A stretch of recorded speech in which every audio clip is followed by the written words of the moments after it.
네, 오늘은 생명존중 2주차 강의 시간인데요. 먼저 1교시에는 여러분들하고 함께 생명의 기원에 대한 이야기를 같이 한번 나눠볼까 합니다. 자, 지구상에 어떻게 생명체가 탄생을 했을까라고 하는 생명의 기원에 대한 이야기를 같이 이제 해보려고 하는데요. 우리가 이 생명의 기원이라고 하는 것은 도대체가 지구상에 존재하는 굉장히 다양한 생명체들이 있는데, 먼저 그러한 생명체들의 특징은 무엇일까? 라고 하는 점들을 우리가 한번 생각하면서 생명의 기원을 우리가 좀 공부를 해봐야 될 것 같습니다. 먼저 지구상에는 굉장히 다양한 생명체들이 존재하지만 공통적인 특징을 가지고 있습니다. 그 특징을 갖다 우리가 이야기를 하면은 제일 첫 번째가 구조적인 특징을 갖다 가지고 자기 조직화가 된 그런 형태로서 굉장히 정교하고 복잡한 체계를 갖다 가지고 있는 것이 바로 지구상에 존재하는 생명체들의 공통적인 특징입니다. 그게 첫 번째고요. 두 번째로는 바로 이러한 지구상에 존재하는 생명체들은 항상성을 유지합니다. 항상성이라는 것은 뭐냐면은 크게 변화가 없이, 예를 들어서 사람 같은 경우도 체온의 변화가 없이 체온을 일정하게 유지해서 그래서 어떤 그 기능을 최적화하려고 하는 그런 노력들을 갖다 꾸준하게 합니다. 이거는 사람뿐만이 아니라 모든 생명체들이 그런 특징을 갖다 가지고 있다고 합니다. 그래서 생물체 내 환경을 갖다 일정하게 유지하려고 하는 그런 항상성을 가지고 있다고 하고요. 세 번째로는 에너지 대사를 한다. 즉 에너지 대사를 한다는 얘기는 자기가 획득한 에너지를 그걸 갖다가 유용한 형태로 변화를 시키면서 또는 전환을 시키면서 거기에서 에너지를 갖다 활용을 해가지고 움직이거나 또는 활동을 하거나 이러한 것들을 갖다 한다는 거죠. 그런 특징들을 갖다 가지고 있고요. 네 번째가 성장과 발생을 한다는 거예요. 성장을 하고 그리고 DNA 정보를 발현시키고 그리고 RNA에 의해서 세포를 성장시킴과 동시에 발달하는 그러한 이제 성장과 발달, 성장과 발생이라는 특징을 가지고 있고요. 그리고 다섯 번째가 반응 능력을 가지고 있습니다. 외부 환경에 굉장히 민감하게 이제 적응을 하거나 반응을 하거나 이런 특징을 가지고 있고요. 그리고 여섯 번째가 자기 후손을 번식시키고 고자하는 그러한 유전과 생식의 특징을 갖다 가지고 있다는 거죠. 즉 자기의 유전 정보를 갖다 복제를 해서 그래서 그 정보를 갖다 전달을 해서 후손들로 하여금 그런 것들이 끊임없이 이어지게 하는 그런 특징들을 가지고 있습니다. 더불어서 이동과 분산을 통해서 바로 경쟁을 갖다가 이제 회피하고 한다는 거예요. 나무 같은 경우도 똑같은 나무가 굉장히 잎사귀를 갖다 크게 벌린다고 할 때 잎사귀들이 서로 햇빛을 가리지 않도록 이렇게 피해서 그래서 이제 이렇게 자라거나 그런다는 거예요. 이렇게 이동과 분산의 특징을 가지고 있고요. 마지막으로는 이 생명체가 가진 공통적인 특징으로 바로 적응과 도태라는 그런 것들을 하면서 결국은 생명의 다양성을 확보를 하고 그러면서 진화를. 우리 뭐 요즘 코로나19 바이러스 때문에 굉장히 많은 사람들이 고통을 겪고 있는데 이 코로나 바이러스조차도 외부로부터의 어떤 공격이라든가 이런 것들이 있으면 자기가 또 적응을 하고 진화해서 새로운 형태로 이렇게 자꾸 바뀌고자 하는 그런 시도를 갖다 한다고 그래요. 바로 아주 미생물이라고 하는 미미한 그런 그 생명체조차도 이렇게 진화를 하기 때문에 우리 지구 생명체의 공통적인 특징으로는 말씀드렸던 것처럼 굉장히 복잡한 구조를 갖다 가지고 있고 항상성 유지를 하면서 에너지 대사, 성장과 발생, 반응 능력, 유전과 생식, 이동과 분산 그리고 진화까지 하는 공통적인 특징을 가지고 있다라고 하는 점들을 여러분들이 이해를 해주셨으면 좋겠습니다. 바로 그렇다면 이러한 생명체의 특징을 가지고 있는 이러한 생명체들은 어디에서 기원하는 걸까? 지구상에 도대체 45억 년이라고 하는 지구의 역사를 갖다 가지고 있다고 하는데 언제쯤 생명체라고 하는 것이 나타났을까? 라고 하는 것들을 이제 우리가 한번 생각해 볼 텐데요. 바로 이렇게 생명의 기원에 대해서는 크게 세 가지를 이야기합니다. 자연 발생설, 또 생물 속 생설, 그리고 천체 미지해석이라고 하는 세 가지를 이야기를 하고 있습니다. 바로 이 자연 발생설은 가장 처음 이렇게 그 주장을 했었던 그런 이론이기도 한데요. 아리스토텔레스가 자연 발생설을 우리가 역사적으로 봤을 때 처음 주장한 그런 학자 중에 하나인데요. 바로 이 아리스토텔레스는 어떠한 그런 모습을 보고 자연 발생설이라고 이야기를 했냐면 아무런 그런 것도 없었던 그런 물, 그 물 밑에 진흙에서 갑자기 장어가 나오는 거예요. 그래서 아무것도 없는 데서 이렇게 새롭게 태어난다, 생명체라고 하는 것이 라고 하는 부분이었었다는 거죠. 그런데 사실은 아리스토텔레스가 이 장어라는 것이 물론 진흙이 있었던 강바닥에 전혀 없었던 것이 어느 날 갑자기 나타났다는 거는 최근에 밝혀진 거로는 이 장어라고 하는 것이 회기성 어종이라고 하는 특징을 가지고 있어서 먼 바닥까지 갔다가 다시 이제 돌아온다고 하는 그런 사실을 몰랐었던 거죠. 바로 이렇게 아리스토텔레스의 자연 발생설이라고 하는 것은 사실 나온 지 얼마 되지 않아서 누구에 의해서 무참하게 이렇게 부정이 되었거든요. 여러분들이 많이 들어봤었던 파스텔이라고 하는 루이 파스텔이라고 하는 그런 생물학자에 의해서 뒤집혀지고 어떤 실험을 갖다 이제 하게 되냐면요. 자연 발생설 근원이 있을 수 없을 것 같아요. 뭔가 근원이 있기 때문에 거기에서 파생돼서 생겨난 것이지 전혀 자연 발생설은 근거가 없다라고 하면서 어떤 실험을 했냐면 이런 실험을 했어요. 그림에서 보시면 있죠. 어떤 고기 스프를 갖다가 바글바글 끓입니다. 모든 물질들이 열에 굉장히 약하다는 사실을 갖다가 이제 이때도 물론 알았기 때문에 굉장히 높은 온도로 끓여요. 그리고서는 어떻게 하냐면 저 끝을 갖다가 이제 녹여서 저 유리관 끝을 갖다 놓고 막은 상태에서 자연 발생설이라면 저 안에 아무것도 없는 상태에서 다 죽은 상태에서 저절로 뭔가가 태어나야 될 거 아니에요, 그죠? 그래서 놔뒀더니 전혀 아무것도 안 생겨요. 몇 날 며칠. 그래서 자 그렇다면 예를 들어서 뭔가 어떤 자연 발생적인 요소가 아니라 뭔가 생물들이라든가 이런 것들이 있다면 저거를 갖다가 끝을 갖다 깨뜨렸을 때 유리관을 갖다 깨뜨렸을 때 뭔가 생기지 않을까? 라고 하는 실험 방법으로서 깨뜨리게 유리관의 위쪽을 갖다 깨뜨리게 됐더니 얼마 안 되니까는 그 안에서 이상한 걸러지 같은 것도 생기고 막 그러더라고요. 그거 봐라. 아무것도 없는 데서 아무것도 안 생겨. 그러나 우리가 눈에 보이지 않아서 그렇지 무언가가 어떤 그 생물체가 있기 때문에 이렇게 생기는 것이다. 그래서 생물은 생물로부터 유래가 된다. 라고 하는 그런 주장을 루이 파스텔가 이제 하게 됩니다. 이러면서 자연 발생설 그리고 생물 속생설이라고 하는 것이 이제 많은 사람들에게 의해서 이렇게 이제 점점 바뀌게 되는데요.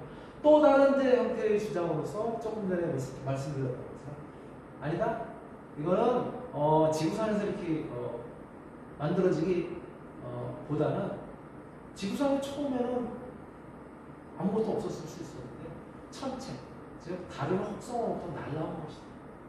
예. 우주의 다른 천체에 존재하는 생명체가 운석에 실려서 이게 이제 운석이거든요. 운석에 실려서 그래서 지구에 날라와가지고 걔네들이 조금씩 변화하면서 그러면서 지구에 생명체가 태어나게 된 것이다. 라고 하는 그런 이제 이론을 갖다가 이제 학자들이 내기 시작했는데 사실 이런 것들은 최근에 이제 밝혀지고 있어요. 이러한 운석들이 생명체 자체를 갖다가 운반해가지고 오지는 않았지만 거기에는 생명의 아주 기원이라고 할 수 있는 그런 탄소 화합물이라든가 탄소 원소라든가 이런 것들이 포함되어 있습니다. 그래서 그런 형태가 지금까지 이제 진행이 되고 있다라고 이제 이야기를 하고 있는데요. 바로 이러한 생명 기원 물질들은 운석 충돌하면서 운석이 충돌되면서 천체로부터 운석이 날아와서 지구에 충돌되면서 그때 따라온 그런 것들에 의한 것이다.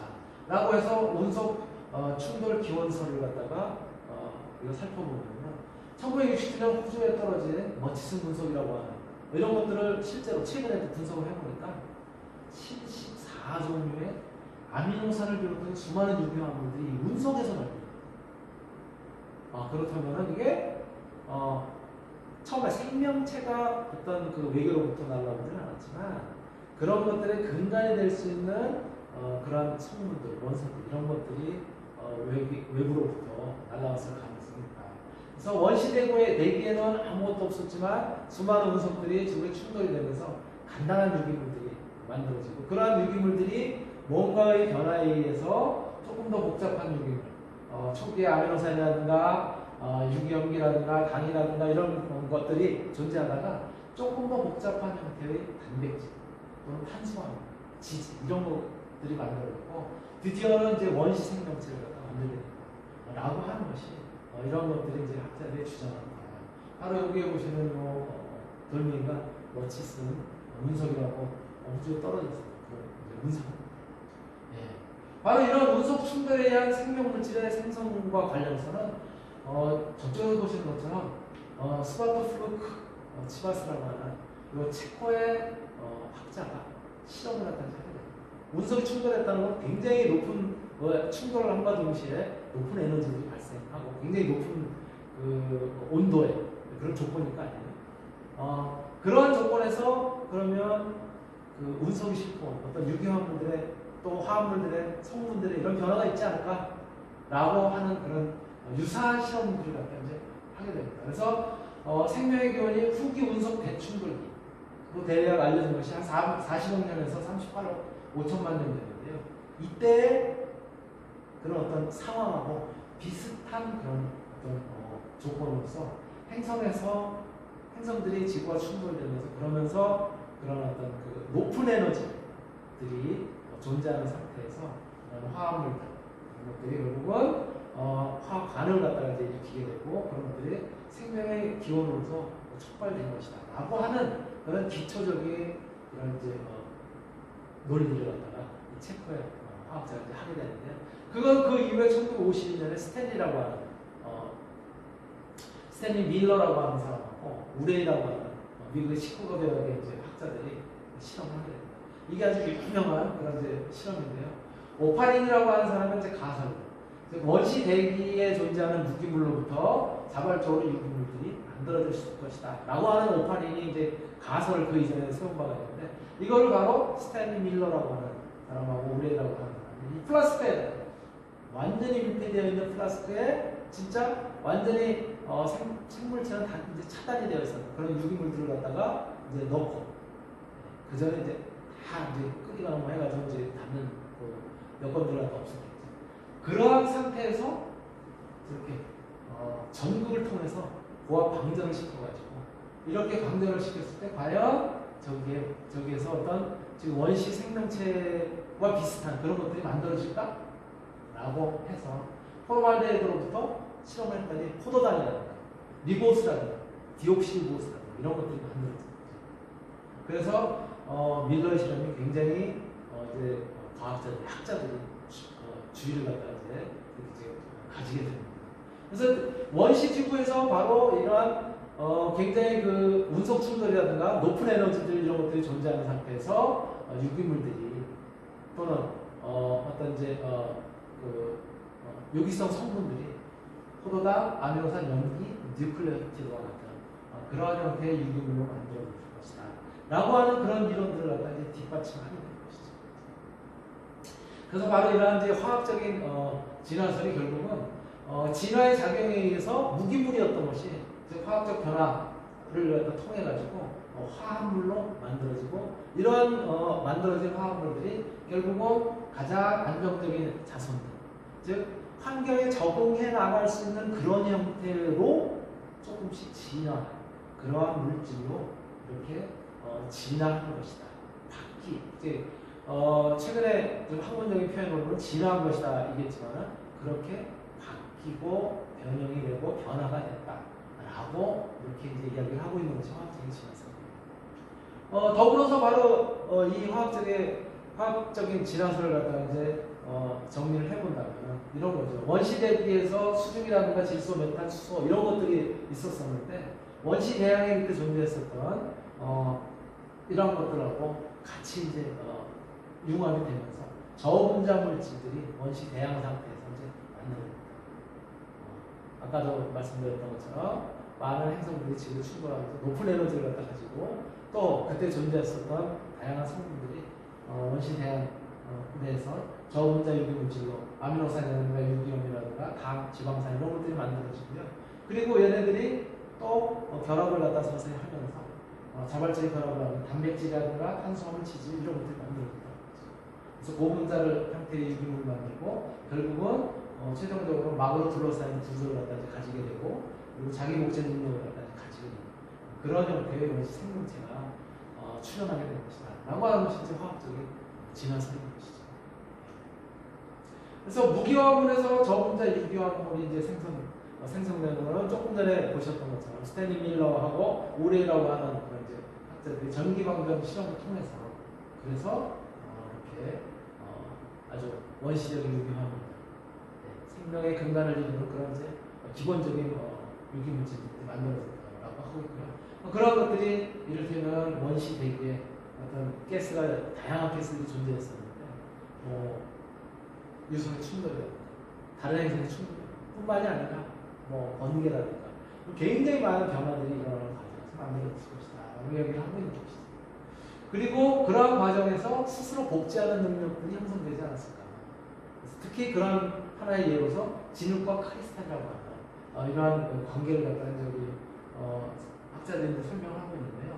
그래서 최초의 생명보다는 스스로 자기 복제가 가능한 그런 이제 복제물로서 이제 만들어졌을 텐데 바로 이런 것들은 이렇게 진흙 속에서 진흙 분자들이 있는 가운데서 어떠한 하나의 그런 이제 화합물들 이런 것들이 이 안에 갇혀 있다가 얘네들이 어떤 조금씩 변형되는 과정에서 만들어지지 않겠느냐라고 하는 것이 바로 이렇게 진흙과 크리스탈로 설명하는 그런 부분들이에요.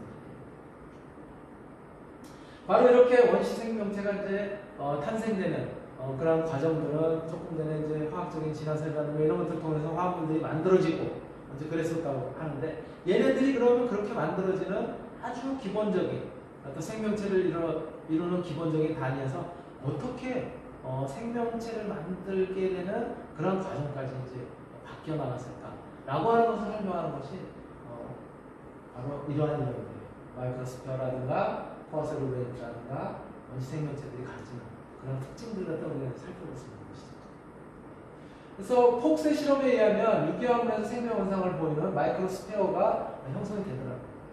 바로 이런 것들은 이를테면은 그람 염색성 세균들이 자기네들이 이제 번식해 나가는 그런 과정들하고 굉장히 비슷한데 어떤 물질 이동 저장액에서 팽창이 일어나면서 예를 들어서 이런 거예요.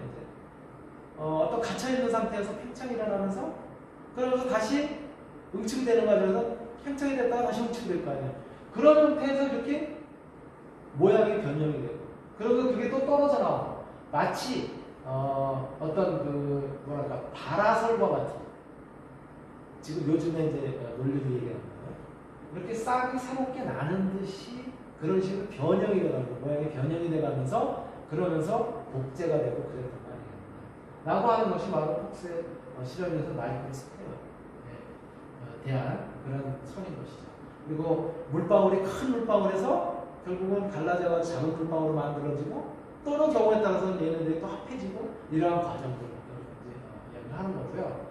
코아세르베이트라고 하는 요 설의 경우에는 이제 소련의 생화학자인 이제 오파린이 이 초기에 이러한 부분들에 대해서 이제 주장한 바가 있는데요.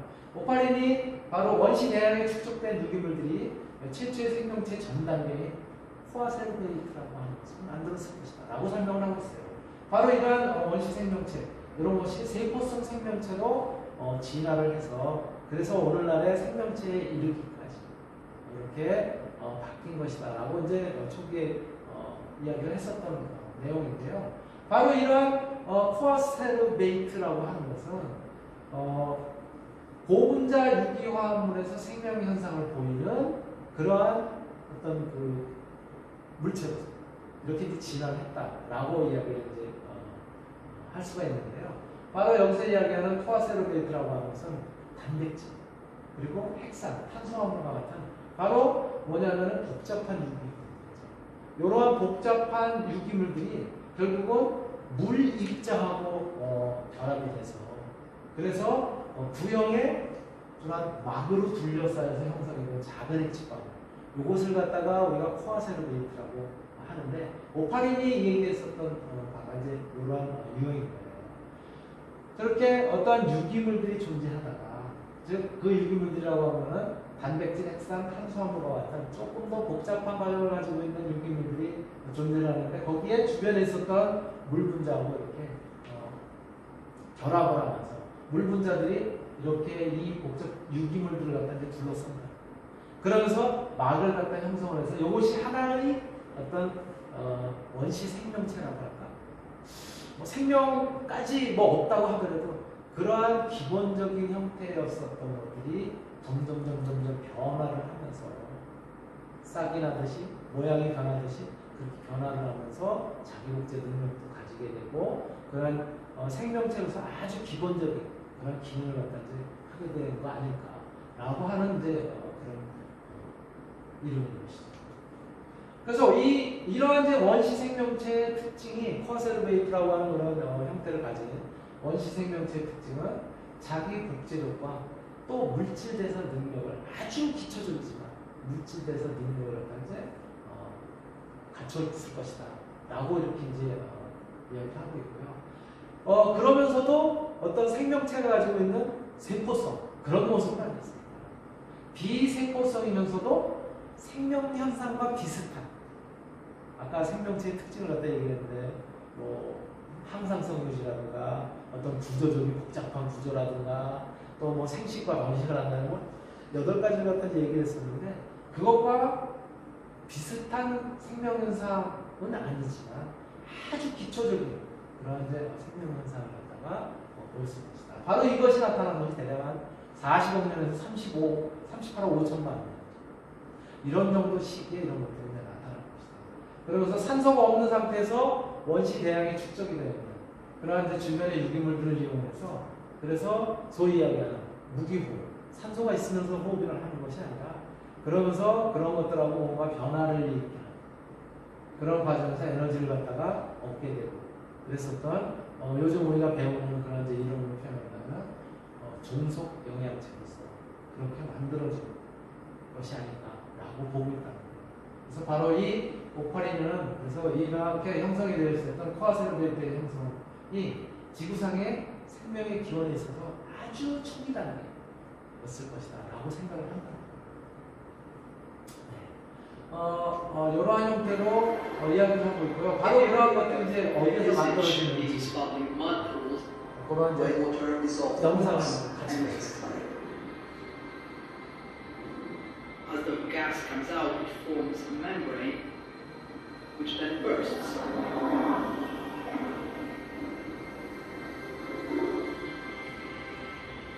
So think of that membrane not bursting and actually preserving at a very, very small scale. And then if you mix organic molecules inside, you all of a sudden have an organic molecule inside the membrane to form a cell.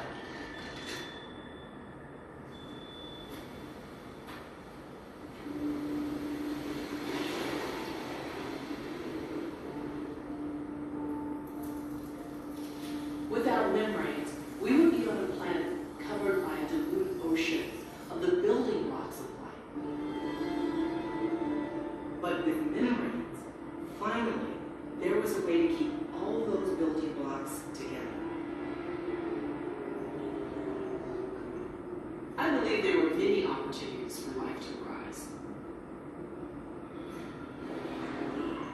We may have had other types of life forms that came and went, but didn't take, right? They didn't hit and stick. But one of them made it.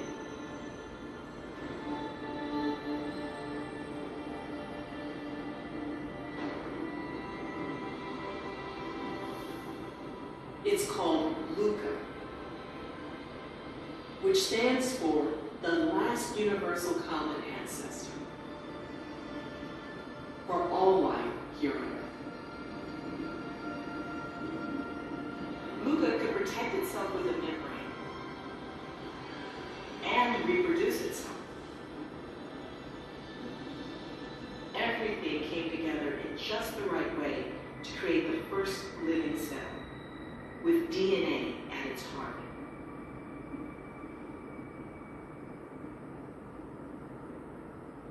Fast forward billions of years,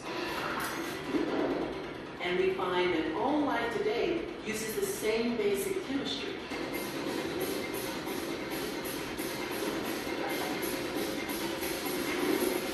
And this points to one thing.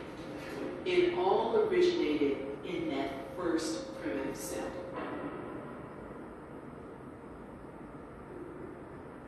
All right, now my grandma, she was kind of small.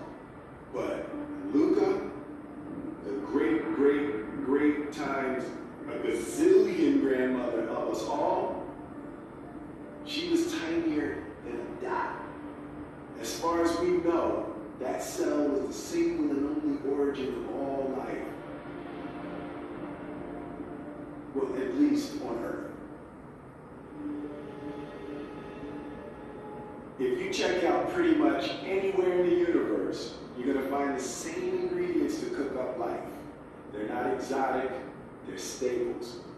Now sure, mixing them up just right is hard, but the universe is vast.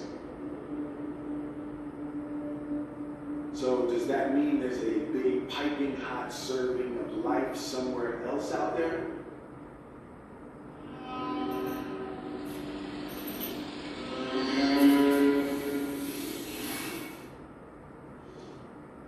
네, 바로 이렇게 코아세르베트라고 하는 것은 이제 탄생이 됐고, 조금 전에 얘기했었던 루카라고 하는 것이 결국은 오파린이 얘기하는 코아세르베트하고 거의 유사한 그런 형태가 아닐까라고 생각되는 거죠.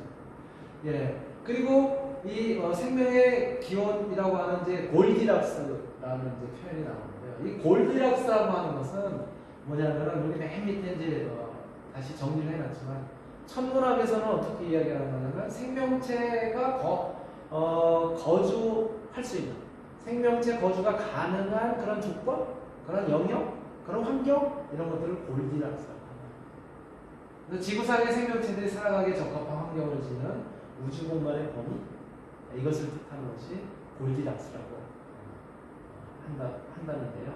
바로 이렇게 골디락스라고 하는 것은, 즉 생명체가 존재할 수 있는, 생명체가 만들어질 수 있는 그런 조건, 이렇게 이제 우리가 이야기할 수가 있겠죠.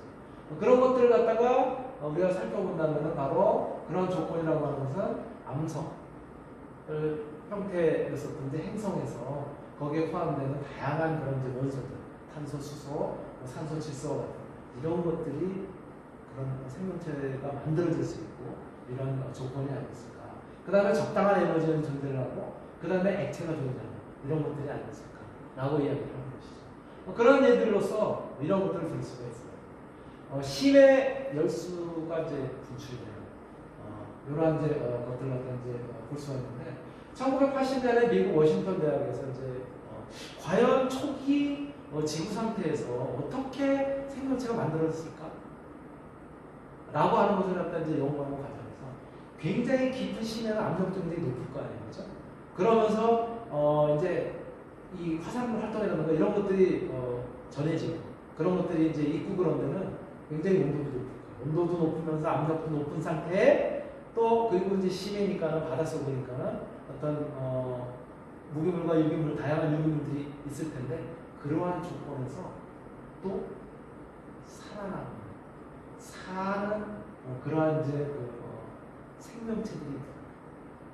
그렇다면은 바로 이러한 그러한 조건들, 소위 이야기하는 골디락스라고 하는 조건들이 이렇게 심해의 한 사례를 갖다 보더라도 과거에 우리 지구상의 초기 생명체가 탄생하기 이전에 그러한 조건들하고 거의 유사한 상황이고, 그러한 조건 하에서도 생명체가 존재한다라고 하는 것들을 갖다 이제 우리가 알 수 있었다.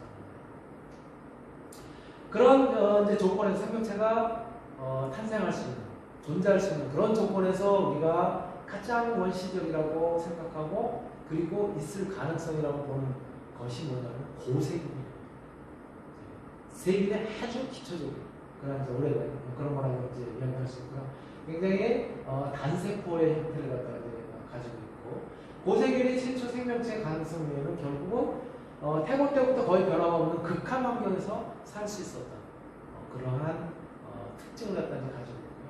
또 원시 지구에서 주기적으로 일어났던 운석의 대충돌이라든가 또 지구 표면에 살고 있었던 생명체의 대량 멸종 뭐 이런 거를 갖다가 통해서도 극복을 하고 살아남았다.